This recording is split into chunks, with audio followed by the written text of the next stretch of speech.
Hoy vamos a ver la Grecia moderna, con todas las cosas que le han pasado en este tiempo.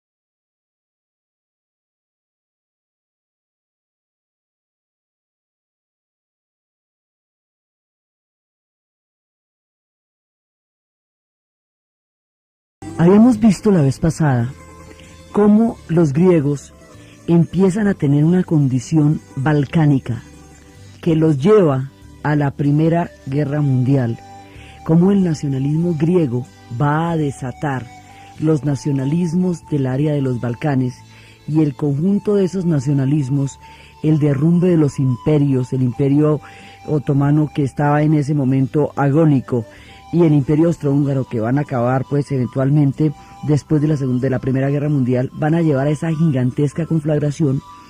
Vimos cómo ellos empezaron el incendio, el corto en la cocina empezó en los Balcanes, pero el tamaño de la Primera Guerra Mundial fue tan grande, la conflagración de tales proporciones, que quedó olvidado en la historia la razón por la cual se prendió todo esto, y eran los enfrentamientos entre los nacionalismos y los imperios.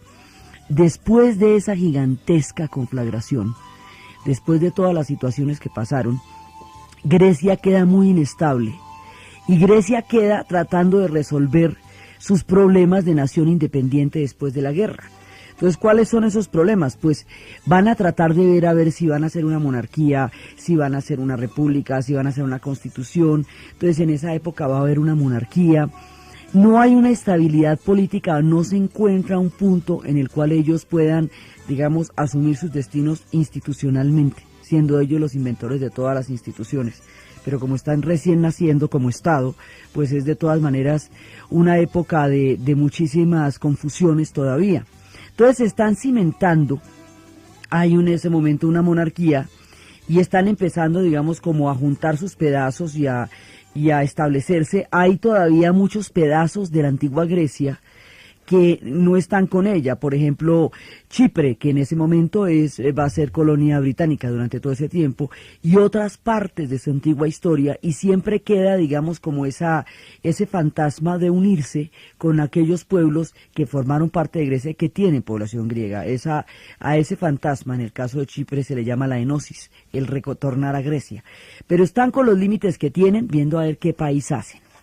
En esta época, en el periodo entre guerras, durante los años 30, es cuando va a llegar a la isla de Corfú. Va a llegar en ese momento Lawrence Durrell, y Lawrence Durrell va a quedar absolutamente maravillado, ya no con esa idea idílica de la de Grecia clásica, sino con la Grecia de carne y hueso, con las personas que ellos son, con la sociedad que tienen, con la manera como ellos viven. Y va a desarrollar toda una literatura en torno a la magnificencia y a la belleza y a la magia y al romanticismo de esa Grecia, como esa Grecia es. Entonces él va a empezar a contar esa historia durante los años 30 y le va a escribir a su amigo Henry Miller, y Henry Miller en esa época es un escritor que está desarrollando unas vanguardias literarias, sobre todo en el terreno de lo erótico, el que va a escribir El Trópico de Cáncer, El Trópico de Capricornio, y en esa época en Estados Unidos de todas maneras va a tener problemas él por la literatura que escribe, los círculos que después va a establecer con Anais Nin de literatura erótica, todo eso, pero es uno de los personajes más importantes en las vanguardias literarias. Entonces, él se va a ver atraído por Lawrence Durrell y su descripción de lo que es esta Grecia maravillosa, y va a ir a Grecia más adelante, y allá van a producir obras, van a empezar a producir obras que en un principio empiezan a mover entre los intelectuales la idea de que hay una Grecia que hay que conocer, y que esa Grecia es de carne y hueso, que esa no es una Grecia solamente marcada por la antigüedad, porque con una cultura tan impresionante como la que se desarrolló en Grecia, siempre ha existido la idea de hablar solamente de la antigüedad, de lo que ellos fueron, de lo que ellos aportaron, y desconocerlos como pueblo, como personas, como sociedad, como individuos. Entonces ellos quedan detenidos en los libros de historia y en los libros de filosofía, pero ellos siguen existiendo, ellos caminan por las calles y todo, y van a la tienda, normal. Entonces esa Grecia de los años 30 es la que van a descubrir, y esa Grecia van a empezar a mirarla y empiezan a desarrollarse libros como La celda de Próspero, que va a escribir Lawrence Durrell, y como El coloso de Marussi. Hay un descubrimiento en los años 30 que empieza a marcar cosas maravillosas, pero todavía el mundo no va a mirarla, porque viene así calientica, pasando los pasos, la Segunda Guerra Mundial. Entonces es solamente hasta después de la Segunda Guerra Mundial que este primer descubrimiento que estaban haciendo Lawrence Durrell y Miller va a ser conocido por todos. Dicen que ellos habían intentado vender a Grecia en la forma de esta Grecia exótica en los años 30 como California vendería a la India en la época del hipismo. Algo así, digamos, como mostrar una imagen más allá de lo turístico, más allá de lo erudito, una imagen de carne y hueso. Los griegos están haciendo su sociedad como ellos pueden hacerla, tratando de armar su cuento, y entonces tienen muchísimas tendencias, hay muchos partidos, que si la monarquía pues debe ser constitucional, pero en qué términos, o que si la república, o que si las influencias del comunismo. Hay muchas, digamos, tendencias divergentes en ese momento. Y resulta que les viene de otro lado y por otras circunstancias, que en este caso sí son ajenas a ellos, no como en la primera donde eran sus propios nacionalismos los que estaban entrando en conflicto, que van a llevar a la guerra. Aquí les va a pasar una cosa que no tiene que ver con ellos, pero los va a arrasar también. Resulta que a Mussolini le entra la chifladura de reconstruir el Imperio Romano. Y el Imperio Romano pues era todo el Mediterráneo, tanto en Europa como en el norte de África, y tenía los límites pues en el Medio Oriente. Entonces si se ponen en ese plan, pues imagínense. Entonces a este tipo, en la locura y el delirio del fascismo, el fascismo empezó por los territorios de Trieste y Fiume, que fueron territorios que correspondían por cultura a los italianos, pero que quedaron en poder de los austriacos en los repartos del mundo. Entonces se tomaron esos dos territorios, y a partir de esos territorios que se toma Gabriel D'Annunzio, empiezan a hablar de una Italia, a emular la grandeza de Roma y de la Gran Italia y todo eso.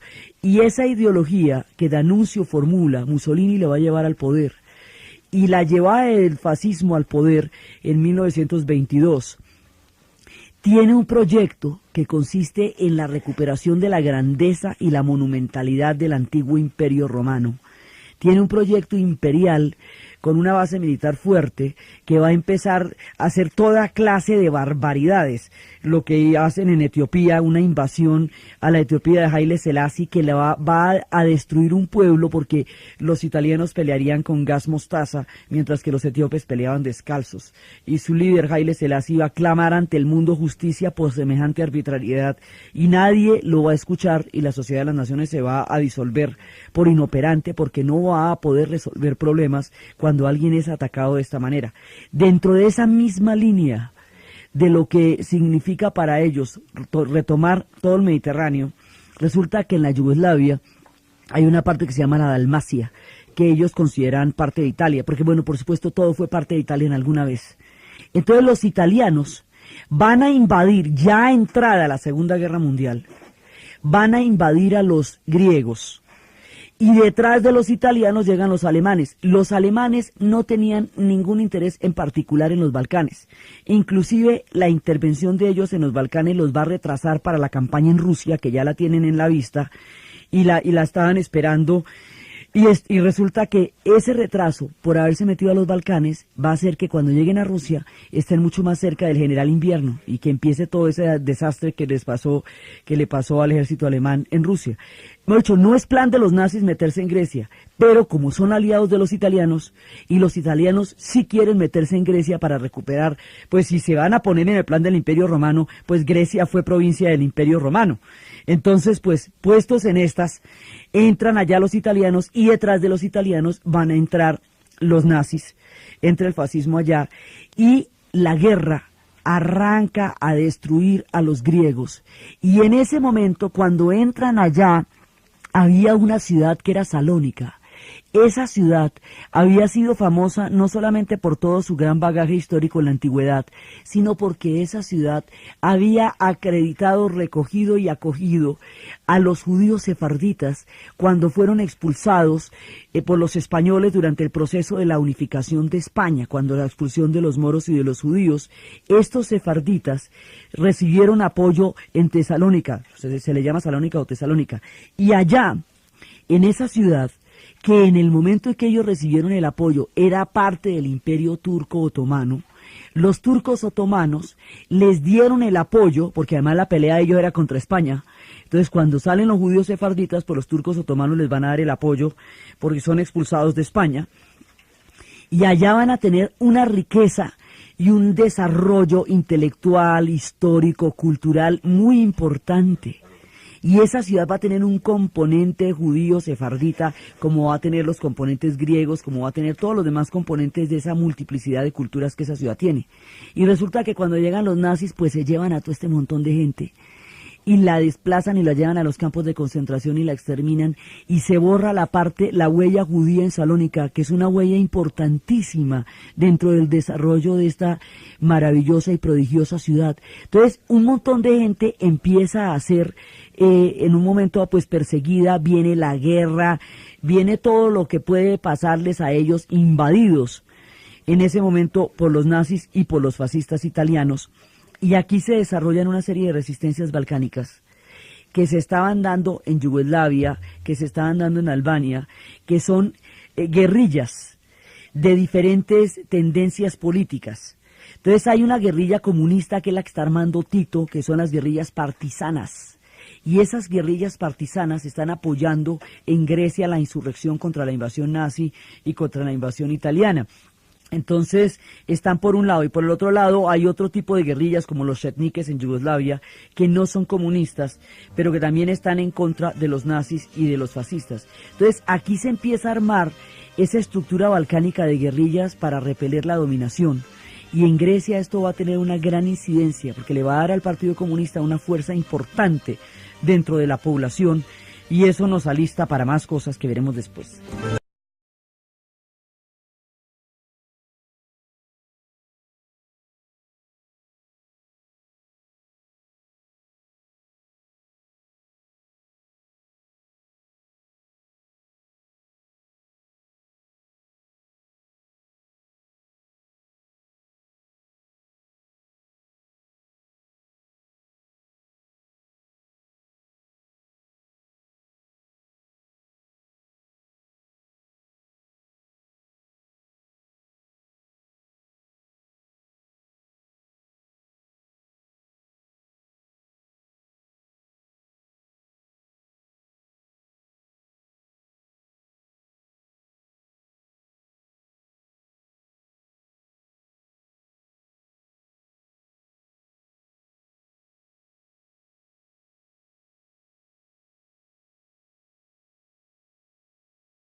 En el momento en que están todas las guerrillas desatadas, tratando de crear una resistencia contra la invasión de los alemanes y contra la invasión de los italianos, se van creando los bandos que después, de nuevo, se enfrentarían entre sí una vez que Grecia superara la Segunda Guerra Mundial.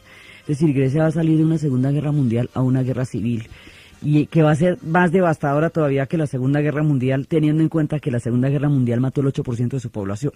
Entonces, tiempos rudos van a venir en este momento para Grecia, y la guerra como tal va a tener todos los matices, desde el horror hasta el absurdo que un conflicto tiene. Entonces va a haber desde toda la llegada de los alemanes, la pisoteada de la población, luego los italianos se van a rendir, porque al final del conflicto ellos se rinden cuando los americanos han liberado toda la parte de Sicilia y han entrado por toda Italia, y cuando se rinden los alemanes y los nazis los van a matar durante el proceso de rendición allá en Grecia. Eso es La mandolina del capitán Corelli.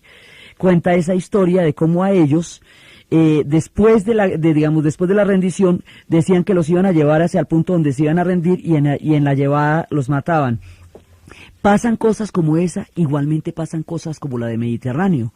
La historia de Mediterráneo es perfectamente posible en una geografía tan llena de islas. Estos son constelaciones de islas alrededor del Mediterráneo y del Egeo que se extienden de un lado al otro como muchas estrellas. Entonces, en esa cantidad de islas que hay, porque acuérdese que Grecia tiene la parte continental, que es la parte, digamos, que son los Balcanes. Dentro de la parte continental tiene la parte montañosa, que es cuando uno se interna ya más dentro del territorio. Tiene toda la parte costera, está totalmente rodeada, ella es la punta de la península de los Balcanes, y alrededor de la parte costera hay una gran cantidad de islas. En la llegada de los italianos a esa cantidad de islas, la historia del Mediterráneo, de una isla perdida que nadie reconoce ni reclama ni se acuerda que existe, es perfectamente posible, porque las guerras tendemos a pensar que son ordenadas y que obedecen a una planeación estratégica, y las guerras en la vida real son un despelote por el cual nadie va a responder. Entonces, tratar realmente de mantener todos los ejércitos cohesionados en una conflagración de ese tamaño, en la práctica no se podía. Así que esa historia de estos soldados que llegan fatigados de la guerra a una isla y que la población primero se esconde y luego va a aparecer y finalmente van a entrar en contacto con una población que no quiere la guerra, ellos se van a ver apartados del conflicto, se van a quedar allá, se van a enamorar de la isla, de la gente de la isla, van a reconstruir la iglesia, esa historia de fraternidad de Mediterráneo, con todo lo loca que es, que duran allá como 3 años, después se enteran que eso, mejor dicho, hasta Italia va perdiendo la guerra cuando empezó ganándola, es perfectamente posible porque aquí habían muchas cosas, digamos, que no se podían controlar, eran proporciones gigantescas de operaciones militares. Entonces, esa es una versión muy bonita y muy dulce de una cosa que también puede pasar en una guerra, que es que la gente se pierda y quede completamente marginada del conflicto. Pero aparte de la dulzura de una película tan hermosa como Mediterráneo, que transmite esa cantidad de esperanza en que en medio de los conflictos más terribles haya quienes tengan tiempo y quieran amar, lo que le está pasando a Grecia es grave. Grecia va a quedar pues destruida por la guerra como todos los demás países de Europa, pero en el momento en que se está estableciendo la conferencia de Yalta, ahí va a haber un orden mundial que va a recaer directamente sobre Grecia. Grecia va a ser el objetivo, en este caso, de ese nuevo orden mundial. El nuevo orden mundial es la Guerra Fría. Y ahí se van a repartir el mundo así como un ponqué. Y como un ponqué es de lo siguiente, esto es a lo vulgar, estando sentados en la mesa de negociación en Yalta, se intercambian una servilleta Churchill y Stalin. Y en la servilletica dice lo siguiente: ¿cómo le parece si nos repartimos a Polonia y a Grecia 90-10 para usted y 90-10 para mí? ¿Cómo la ve? Es decir, Polonia le quedaría el 90% a los soviéticos, a Stalin, y el 10% a los británicos, y Grecia le quedaría el 90% a los británicos y el 10% a Stalin. ¿Sí? Aquí están planeando el reparto de la Europa en los términos milimétricos de la servilleta. Y dice, vale, va para esa.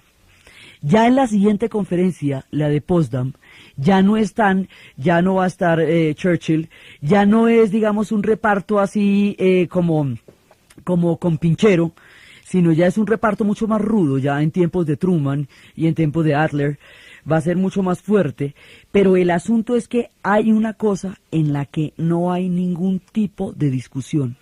Grecia va a quedar en manos de los aliados, en manos de los occidentales, lo que significa que en Grecia no puede prosperar ningún tipo de régimen comunista, porque para eso le han entregado a Stalin la Europa oriental. Digamos, tácitamente se la han entregado, él esa entrega la va a hacer explícita, invadiendo cada uno de los países europeos de Oriente, sustituyendo los gobiernos que tenían por gobiernos comunistas de partido único. En el 48 va a hacer todo eso.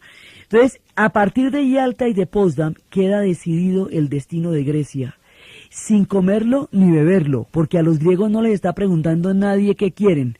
Ellos quedan repartidos como queda repartida Europa, pero a diferencia de los demás pueblos de los Balcanes, que tienen un juego ahí, digamos, de no claridad, porque es que hay cosas que quedaron muy claras y hay otras que no. Clarísimo quedó que la Europa occidental pertenece a los aliados y en ese sentido Grecia es parte de la Europa occidental. Y clarísimo quedó que la Europa oriental le pertenece a Stalin, porque se repartieron el mundo entre los Estados Unidos, Inglaterra y Francia como aliados y la Unión Soviética. Y esa repartición va a determinar el curso del siglo XX durante los siguientes 50 años. Entonces Grecia quedó ahí repartida como un ponqué. A mí deme la fresita, yo me pido la parte del chocolate, eso. Así quedó Grecia porque las reparticiones siempre son vulgares.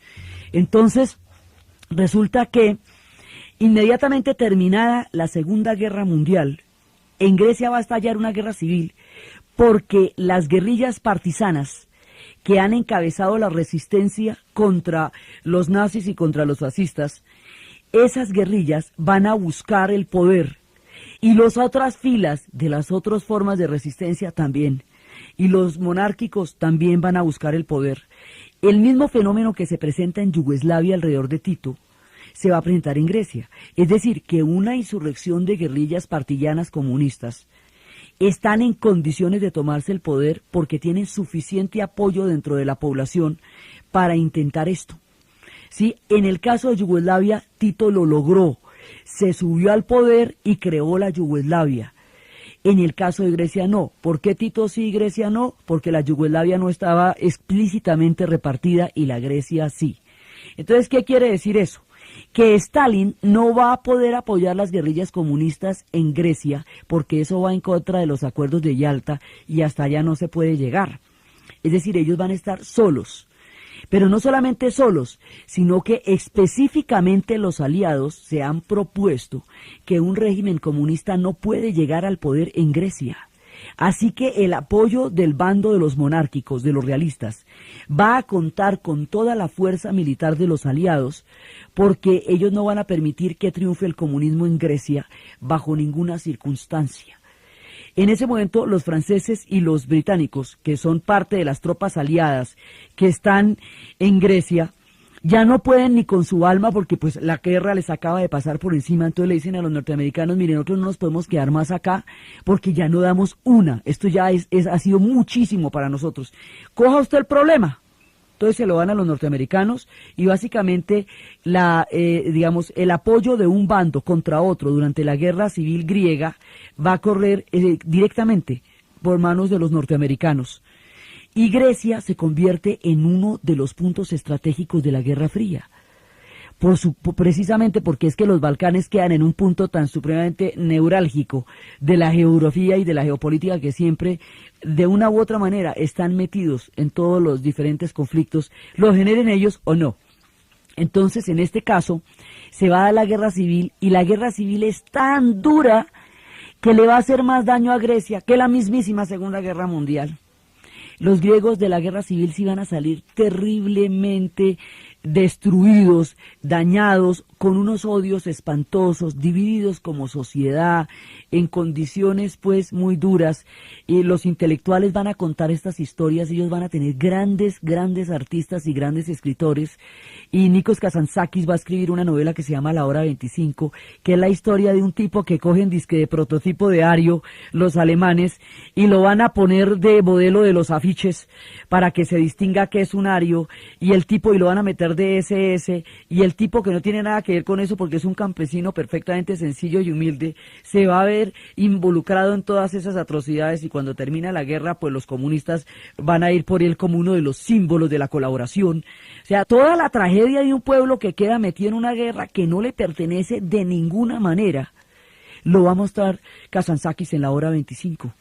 Y así ellos van a empezar a contar todas esas historias de cómo les pasaron por encima las barbaridades de la historia europea a ellos, que en ese momento de su historia no estaban involucrados en eso, estaban armando su propia Grecia, a ver cómo lo hacían, y tin les cae la Segunda Guerra Mundial, y luego la Segunda Guerra Mundial deja lista la Guerra Civil, porque las condiciones ya empiezan, como ellos no habían resuelto todavía cómo era que se iban a gobernar, la Segunda Guerra Mundial se vuelve una interrupción en su proceso de formación de Estado, Entonces, para volver a retomar la discusión de cómo se van a gobernar, se enfrentan las dos fracciones que habían enfrentado juntas a los nazis, y el enfrentamiento de esas dos fracciones los lleva a la guerra civil.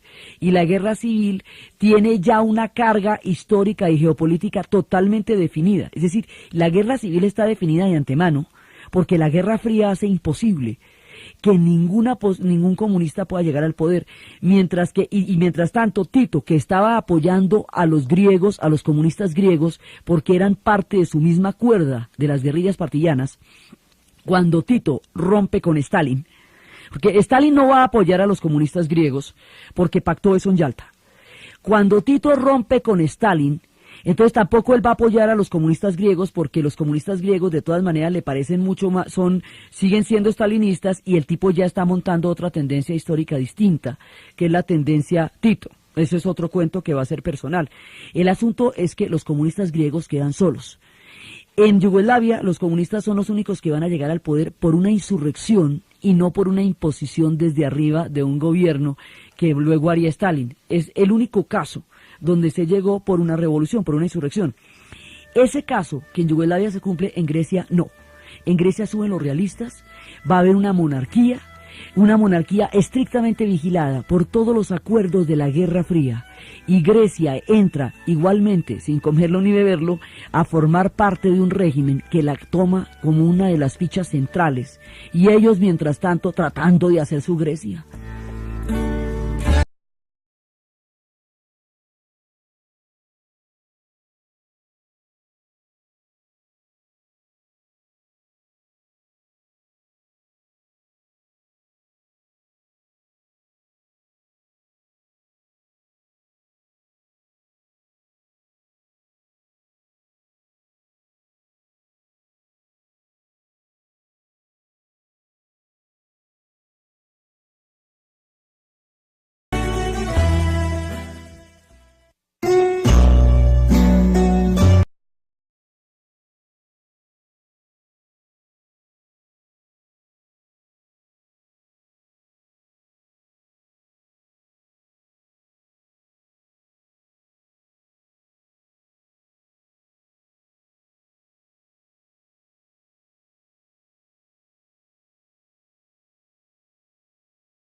Terminada la guerra civil, con las atrocidades de ambos bandos, con las terribles heridas, con los profundos odios, porque la guerra civil es la peor de las versiones de las guerras, porque esa es entre hermanos y entre vecinos, y esa es la que sucede en el restaurante, en el bar, en la cafetería y en la peluquería. Esa es espantosa.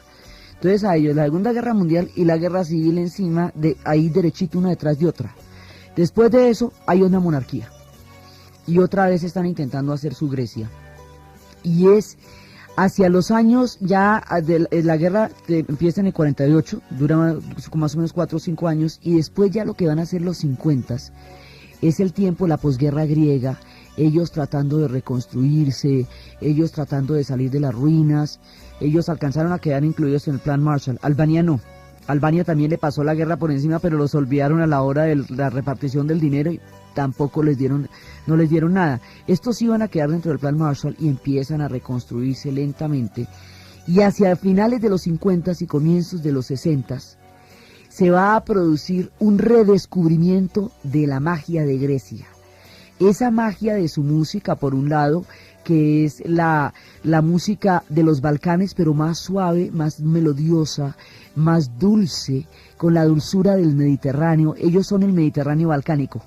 Y esa mezcla da todo el embrujo del Mediterráneo, el misterio de Oriente y la rudeza de los Balcanes. Entonces les da un hálito maravilloso. Entonces va a haber una serie de sucesos novelísticos, cinematográficos, musicales, que va a poner al mundo a mirar a los griegos en sus múltiples encantos ya como pueblo. Entonces, Hay dos películas. Una se llama Nunca en Domingo. Nunca en Domingo es la historia protagonizada por Melina Mercury. Es la historia de un turista norteamericano que llega a una de las islas griegas, siendo él un erudito en la cultura griega clásica, y encuentra a una prostituta que es Melina Mercury, bañándose desnuda en el mar, rodeada de marineros, para ganar una apuesta que había hecho con ellos. La imagen de esta mujer desnuda, bañándose en el mar, rodeada de marineros, lo confronta con la Grecia que él ha venido a buscar. Él ha venido a buscar todas las novelas, la tragedia, todo lo que sucedió en la Grecia clásica, y se encuentra con una Grecia viva. Y él va a conocer a la prostituta y le va a preguntar por Eurípides, por Sócrates, por Platón, por Aristóteles, y la mujer pues no, pues nada de eso. Entonces ella lo que lo confronta es entre la letra de los textos y la letra de la vida. Y le dice, mire, usted se ha leído un montón de novelas, pero usted nunca ha sentido nada. Usted se ha leído un montón de tragedias, pero su corazón no ha latido. Usted puede haberse metido todos los libros que quiera, pero de la vida no sabe nada porque su corazón no se ha permitido vivir. Ella le enseña la vida, donde el otro fue a buscar la letra clásica. Y de eso se trata la película. Y es de una dulzura, mostrando que ellos, como seres humanos, como sociedad y como pueblo, tienen una vitalidad, una fuerza, un embrujo tan maravilloso, y que ellos son y siguen siendo, y que ellos tienen el derecho como pueblo a desarrollar muchas facetas.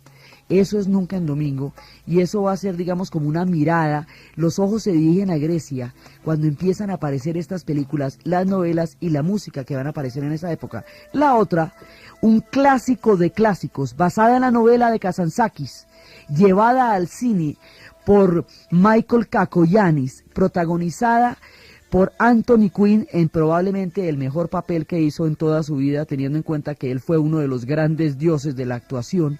Viene una película con una filosofía de la vida tan especial que vuelve a retomar ese eterno embrujo de Grecia, Zorba el griego.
hermosísima pieza musical de Mikis Theodorakis cuenta y enmarca y enfatiza la historia de Zorba.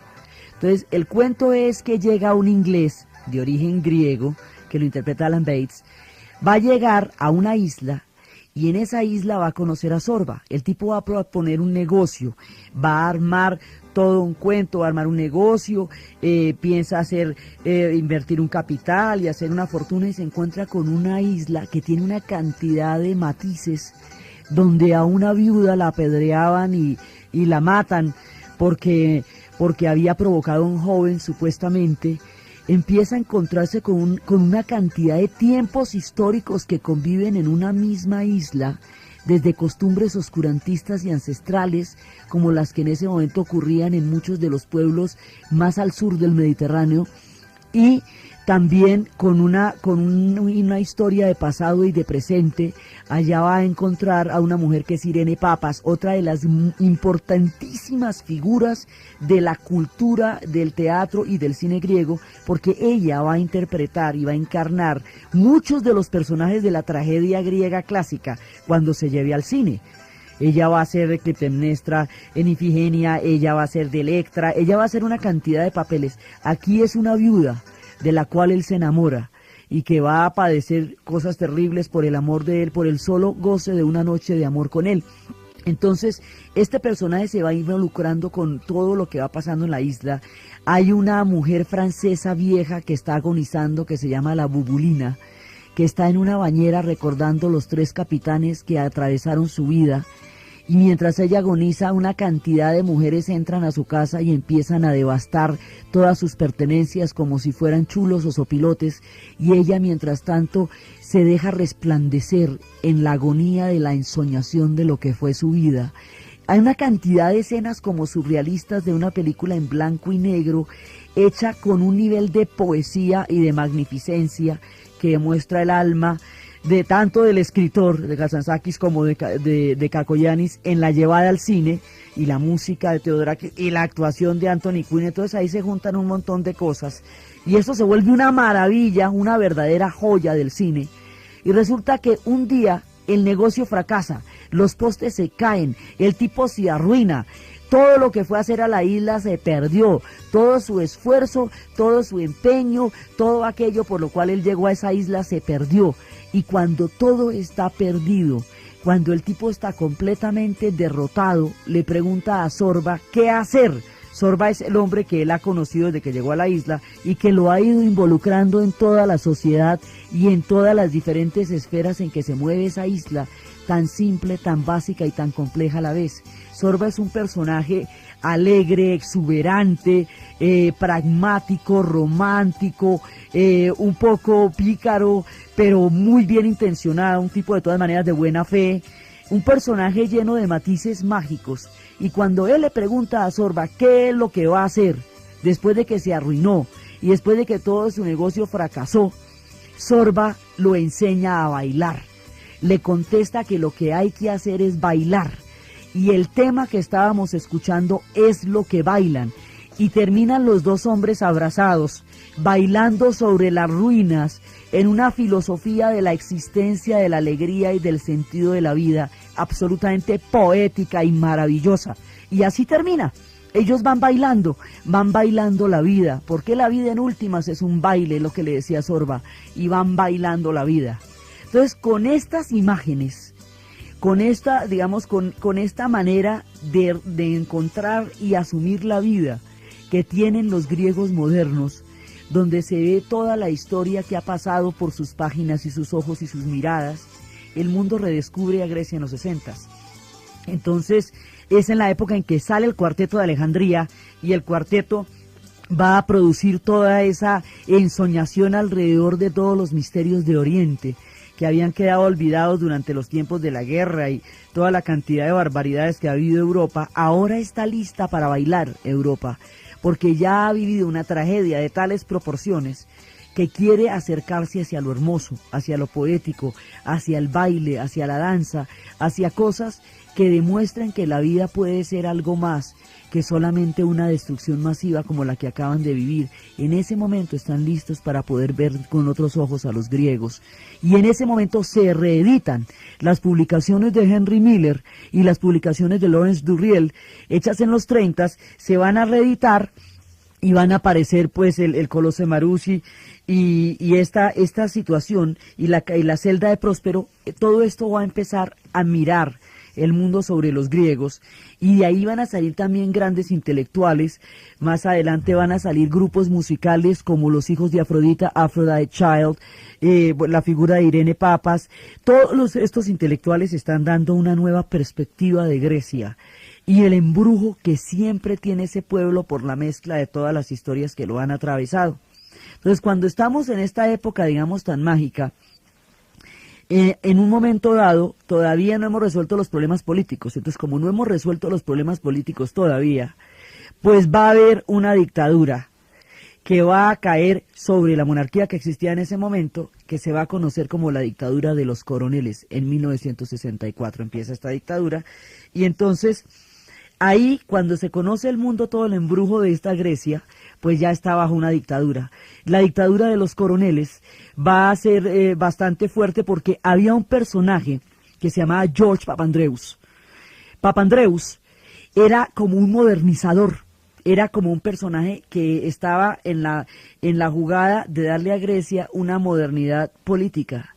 A este tipo, si hubiera habido elecciones, las ganaba con toda seguridad. Esas elecciones no las quería la monarquía y no las querían los coroneles. Entonces la monarquía iba a trancar a Papandreou, pero se le adelantan los coroneles, hacen el golpe de Estado. George Papandreou va a morir en prisión domiciliaria, convertido en un símbolo. Su hijo después moldeará la política de los 80, Andreas. Pero George va a morir en la cárcel en ese momento. Viene la dictadura, viene la represión sobre muchísimos de estos intelectuales. Inclusive en el 68 estaban, en un momento dado, Irene Papas, la gente de los hijos de Afrodita, Demis Roussos, una cantidad de cantantes. Theodorakis estaban en una presentación en París cuando les llega la noticia de Grecia de que no pueden volver, están exilados. A partir de ese momento la dictadura los ha dejado fuera, y eso también va a hacer que el mundo conozca la suerte de Grecia. Y hay un personaje que nos va a poner de relieve toda esta situación, un cineasta griego, Kostas Gabras. Kostas Gabras, durante la década de los 60 y los 70, va a ser, digamos, el mayor consolidador del cine político, y va a tomar situaciones críticas para hacerlas conocer dentro del mundo. La primera es Zeta, con su actor Yves Montand, que fue el que siempre protagonizó sus películas. Cuenta la historia de esta dictadura y de lo que está pasando en Grecia, y de la represión sobre los intelectuales y de la tortura como forma sistemática del Estado de reprimir cualquier intento de oposición. Y Zeta significa está vivo. Y así es que empieza a contar él lo que pasa en Grecia. También va a contar lo que pasa en Brasil a través de una película que se llama Estado de Sitio, que demuestra, en ese momento está empezando la dictadura de la doctrina de seguridad nacional en América Latina, que empieza en el Brasil a través del golpe de Estado que tiene lugar en el 64. Y él va a mostrar eso a través de toda una historia de lo que está pasando en las dictaduras, lo que está pasando en Brasil y lo que está pasando en Uruguay. En ese momento lo empieza a mostrar, por un lado. Por el otro lado, muestra los excesos y los horrores del estalinismo en otra película que se llama La Confesión, también protagonizada por Yves Montand, todas las protagoniza Yves Montand. Y La Confesión muestra el estalinismo, sus métodos, la forma como hace confesar a las personas, los juicios amañados, las purgas políticas, las formas como los van a recluir. Es decir, le saca los cueros al sol a todo el mundo, venga de donde venga y esté parado donde esté, y le da duro a todos en plena Guerra Fría. y el estalinismo lo desnuda de una manera absolutamente cruda en la confesión, y la doctrina de la seguridad nacional la pone de una manera fuerte en estado de sitio, y la dictadura griega con toda su salvajada la pone en zeta, y va poniendo como las cosas, digamos, en lugares definidos, llamándolas por su nombre. Costa Gavras es un tipo importantísimo en el desarrollo del cine de los 70s y en la comprensión que toda una generación va a tener de lo que era el mundo de su tiempo. Él seguirá haciendo películas más adelante, pero su papel preponderante es aquí, en los años 60 y 70, cuando va a desarrollar toda esta filmografía que pone los dedos en las diferentes llagas de los conflictos de la Guerra Fría y de los enfrentamientos ideológicos y políticos. Entonces, Grecia está en plena dictadura. Y esa dictadura de los coroneles pues va a traer una gran persecución sobre los intelectuales, sobre el clima cultural de Grecia. Y Grecia sigue tratando de encontrarse como sociedad y como pueblo. Entonces ahorita están en una dictadura, después esa dictadura va a caer y entonces otra vez viene la monarquía. Pero la dictadura, antes de caer, va a cometer un acto demencial. Un poco parecido a lo que fue las Malvinas para la dictadura de la Junta Argentina.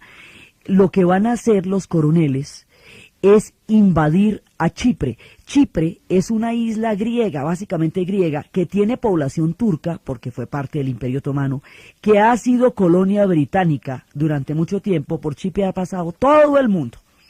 Entonces resulta que en Chipre hay población griega mayoritaria y hay población turca, pero ellos han coexistido durante siglos sin ningún problema. Los coroneles, y como existe esta idea de la enosis, es decir, de unirse a Grecia y formar parte de Grecia, y ellos todavía están en una condición de protectorado que todavía no da, digamos, para una definición de independencia, o de que todavía están bajo el mandato británico. Entonces, en ese momento de la crisis, ahí lo que hacen es, digamos, están en una situación de interinidad, pero todavía no han definido su situación los chipriotas como, digamos, como nación. En ese momento, los coroneles griegos dirigen una invasión hacia la isla. Al invadir la isla, inmediatamente los turcos van a invadir la otra parte porque consideran que se ven amenazados.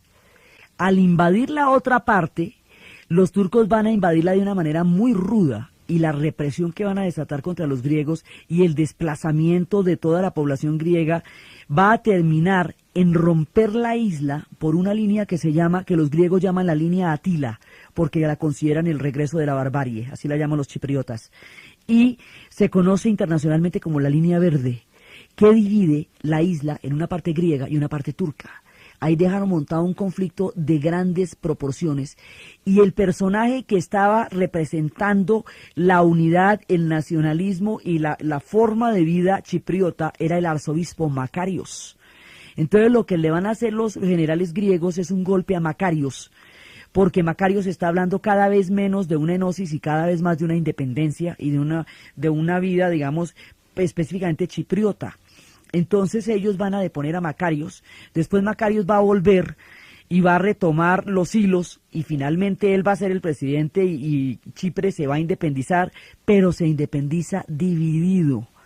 Va a tener, y aún está independizada, aún tiene esa división, y aún esa línea verde es una fuente permanente de conflictos, y aún están en una gran vulnerabilidad geopolítica cada vez que hay movimientos de Grecia o movimientos de Turquía, porque los eternos conflictos que Grecia y Turquía han tenido a lo largo de tantos siglos se encuentran en Chipre, producidos por una situación de golpe que antes nunca los había enfrentado, habían vivido mucho tiempo ahí unos con otros, pero ahora con esta situación pues viven en permanente pugna.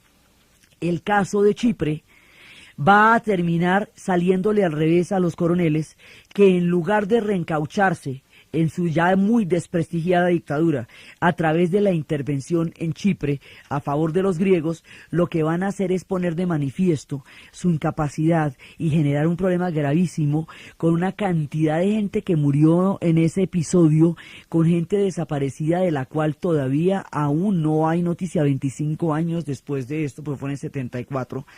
Entonces, esta crisis chipriota va a ser sumamente complicada, y tan mal manejada como fue, va a romper, por lo menos en muchos años, la posibilidad de la enosis. Es decir, los chipriotas ya no van a querer pertenecer a los griegos porque los griegos detonaron la situación que facilitó la invasión de los turcos y que dividió la isla y que desplazó a todos los griegos que vivían en la zona que hoy quedó bajo dominio turco, los desplazó de donde ellos vivían, de Fumagasta, de las ciudades que estaban en ese momento bajo su control durante milenios.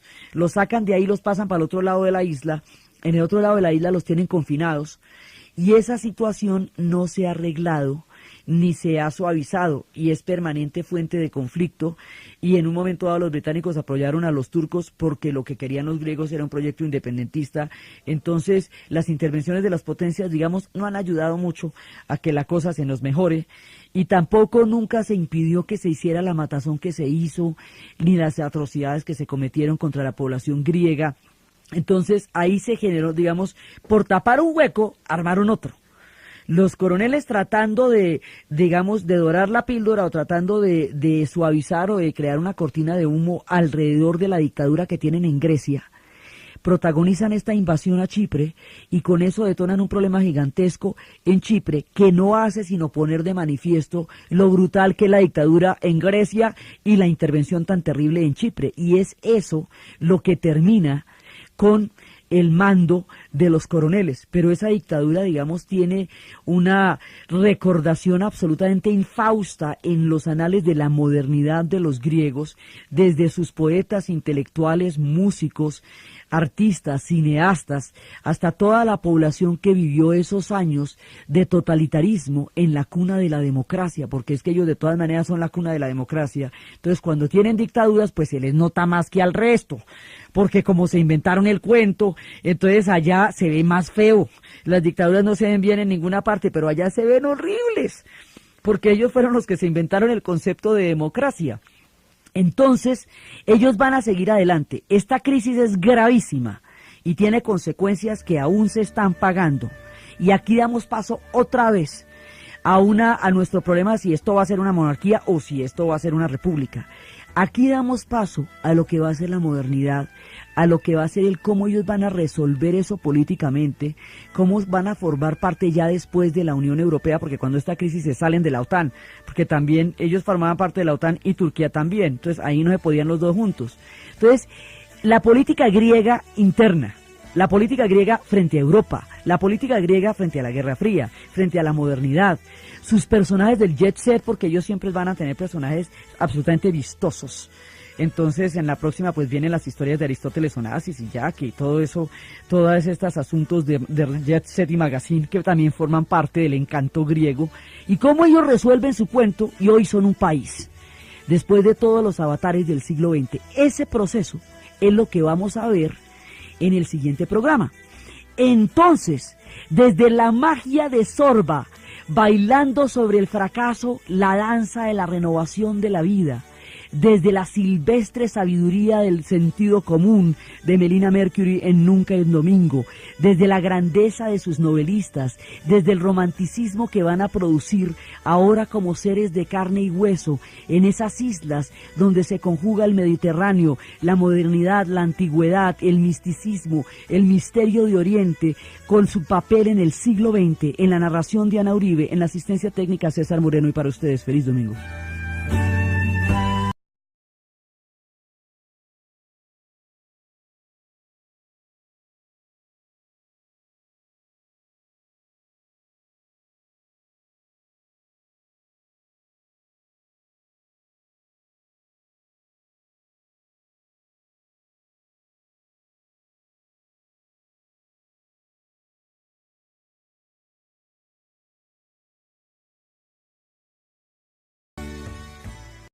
Hoy vamos a ver la Grecia moderna, con todas las cosas que le han pasado en este tiempo.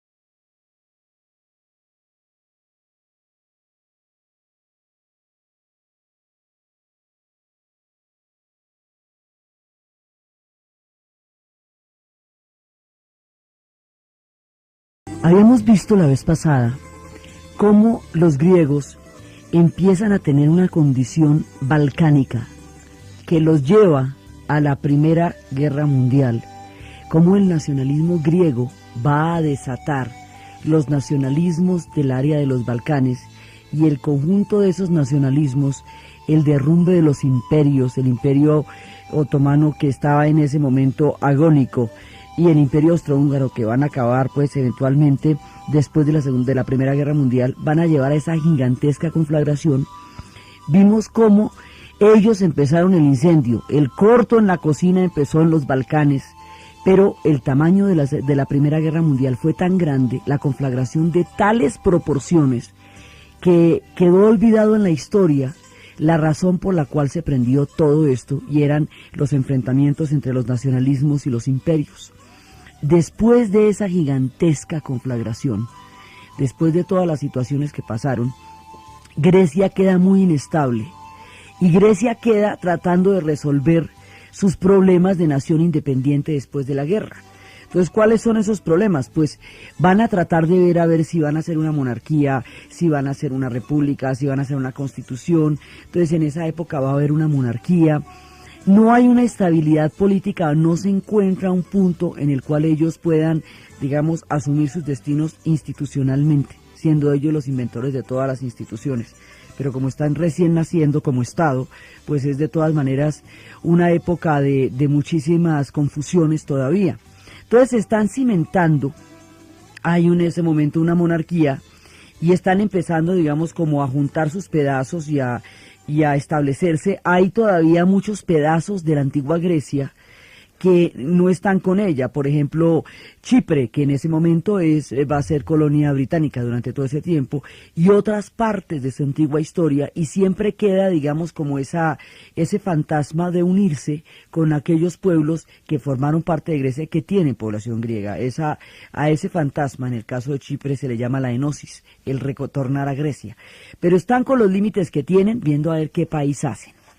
En esta época, los intelectuales la idea de que hay una Grecia que hay que conocer y que esa Grecia es de carne y hueso, que esa no es una Grecia solamente marcada por la antigüedad, porque con una cultura tan impresionante como la que se desarrolló en Grecia, siempre ha existido la idea de hablar solamente de la antigüedad, de lo que ellos fueron, de lo que ellos aportaron, y desconocerlos como pueblo, como personas, como sociedad, como individuos. Entonces ellos quedan detenidos en los libros de historia y en los libros de filosofía, pero ellos siguen existiendo, ellos caminan por las calles y todo, y van a la tienda, normal. Entonces esa Grecia de los años 30, es la que van a descubrir, y esa Grecia van a empezar a mirarla, y empiezan a desarrollarse libros como La celda de Próspero, que va a escribir Lawrence Durrell, y como El coloso de Marussi. Hay un descubrimiento en los años 30 que empieza a marcar cosas maravillosas, pero todavía el mundo no va a mirarla, porque viene así calientica, pasando los pasos la Segunda Guerra Mundial. Entonces es solamente hasta después de la Segunda Guerra Mundial que este primer descubrimiento que estaban haciendo Lawrence Durrell y Miller va a ser conocido por todos. Dicen que ellos habían intentado vender a Grecia en la forma de esta Grecia exótica en los años 30 como California vendería la India en la época del hipismo. Algo así, digamos. En el periodo entre guerras, durante los años 30, es cuando va a llegar a la isla de Corfú. Va a llegar en ese momento Lawrence Durrell. Y Lawrence Durrell va a quedar absolutamente maravillado, ya no con esa idea idílica de la de Grecia clásica, sino con la Grecia de carne y hueso, con las personas que ellos son, con la sociedad que tienen, con la manera como ellos viven. Y va a desarrollar toda una literatura en torno a la magnificencia y a la belleza y a la magia y al romanticismo de esa Grecia, como esa Grecia es. Entonces él va a empezar a contar esa historia durante los años 30 y le va a escribir a su amigo Henry Miller, y Henry Miller en esa época es un escritor que está desarrollando unas vanguardias literarias, sobre todo en el terreno de lo erótico, el que va a escribir El Trópico de Cáncer, El Trópico de Capricornio, y en esa época en Estados Unidos de todas maneras va a tener problemas él por la literatura que escribe, los círculos que después va a establecer con Anais Nin de literatura erótica, todo eso, pero es uno de los personajes más importantes en las vanguardias literarias. Entonces, él se va a ver atraído por Lawrence Durrell y su descripción de lo que es esta Grecia maravillosa, y va a ir a Grecia más adelante, y allá van a producir obras, van a empezar a producir obras que en un principio empiezan a mover, entonces como mostrar una imagen más allá de lo turístico, más allá de lo erudito, una imagen de carne y hueso. Los griegos están haciendo su sociedad como ellos pueden hacerla, tratando de armar su cuento, y entonces tienen muchísimas tendencias, hay muchos partidos, que si la monarquía pues debe ser constitucional, pero en qué términos, o que si la república, o que si las influencias del comunismo. Hay muchas, digamos, tendencias divergentes en ese momento. Y resulta que les viene de otro lado y por otras circunstancias, que en este caso sí son ajenas a ellos, no como en la primera donde eran sus propios nacionalismos los que estaban entrando en conflicto, que van a llevar a la guerra. Aquí les va a pasar una cosa que no tiene que ver con ellos, pero los va a arrasar también. Resulta que a Mussolini le entra la chifladura de reconstruir el Imperio Romano, y el Imperio Romano pues era todo el Mediterráneo, tanto en Europa como en el norte de África, y tenía los límites pues en el Medio Oriente. Entonces si se ponen en ese plan, pues imagínense. Entonces a este tipo, en la locura y el delirio del fascismo, el fascismo empezó por los territorios de Trieste y Fiume, que fueron territorios que correspondían por cultura a los italianos, pero que quedaron en poder de los austriacos en los repartos del mundo. Entonces se tomaron esos dos territorios, y a partir de esos territorios que se toma Gabriel D'Annunzio, empiezan a hablar de una